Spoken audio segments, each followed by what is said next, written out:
بہت پرانے زمانے کی بات ہے، ایک سرسبز وادی میں ایک چھوٹا سا گاؤں تھا جس کا نام تھا نورگڑھ۔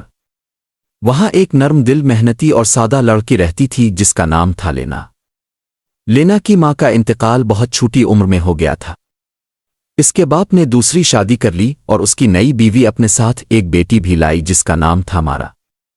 لیکن یہ نئی ماں نہ تو لینا سے پیار کرتی تھی اور نہ ہی انصاف۔ وہ صرف اپنی بیٹی مارا کو چاہتی تھی اور لینا پر سارا کام ڈال دیتی تھی۔ ایک دن لینا کی سوتیلی ماں نے سخت لہجے میں کہا، اب تم بڑی ہو گئی ہو، تمہیں یہاں رہنے کا حق نہیں۔ جاؤ جنگل کے اس پار رہنے والی بوڑھی عورت کے گھر کام کرو، وہ تمہیں رہنے کے لیے جگہ دے گی اور اگر قسمت اچھی ہوئی تو کچھ دے بھی دے گی۔ لینا چپ چاپ آنکھوں میں آنسو لیے اپنا چھوٹا سا تھیلا اٹھا کر چل پڑی۔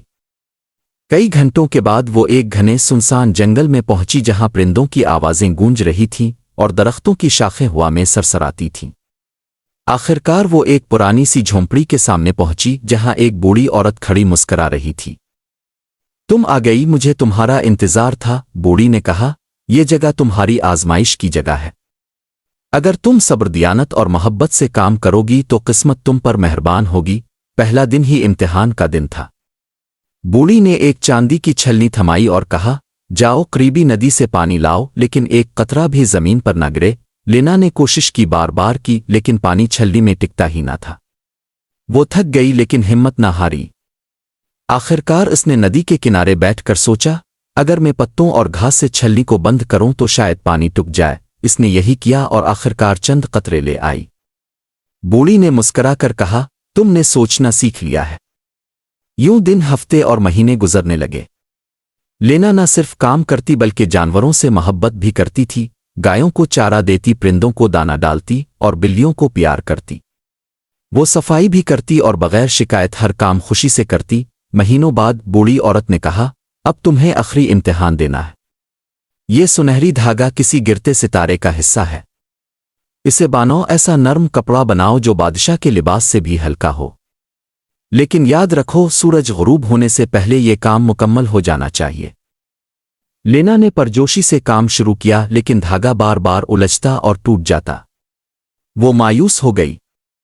اسی لمحے چھت سے ایک آواز آئی، ہم تمہارے خلوص کے گواہ ہیں۔ دیکھا تو الوؤں کا خاندان تھا۔ انہوں نے چونچوں اور پنجوں سے باندھنے میں مدد دی۔ چند لمحوں میں ایسا نرم چمکدار کپڑا تیار ہوا جسے دیکھ کر سورج بھی مسکرائے۔ بوڑھی عورت نے وہ کپڑا ہاتھ میں لیا، تھوڑی دیر چھوا اور پھر بولی، تم کامیاب ہو گئی ہو لینا، اب تم جا سکتی ہو، لیکن تمہارے کاموں کی ایک انعام ہے۔ اس نے لینا کو ایک پرانا اٹاری دکھایا جہاں سینکڑوں صندوق رکھے تھے، کچھ سادہ، کچھ سونے چاندی سے مزین۔ کوئی بھی صندوق چن لو، لیکن یاد رکھو اسے اس وقت تک نہ کھولنا جب تک تم اسے اپنے ٹھکانے پر نہ رکھ دو۔ لینا نے بڑے غور سے دیکھا۔ کئی صندوق روشن، رنگین اور بھاری بھرکم تھے، لیکن ایک سادہ لکڑی کا صندوق کونے میں رکھا تھا جس پر چاند کا نشان بنا تھا۔ اس نے وہی اٹھایا۔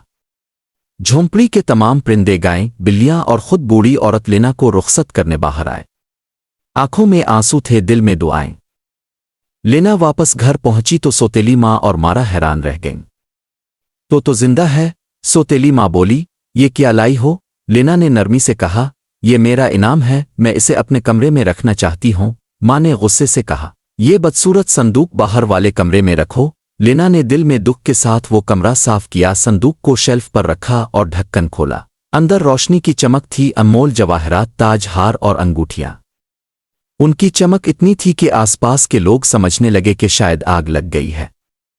اب مارا اور اس کی ماں کی آنکھوں میں حسد کی آگ بھڑک اٹھی۔ ماں نے کہا، تو اگر وہ صندوق اتنے خزانے سے بھرا تھا تو تم بھی وہی راستہ چل لو، شاید ہمیں اس سے بھی بڑا خزانہ ملے۔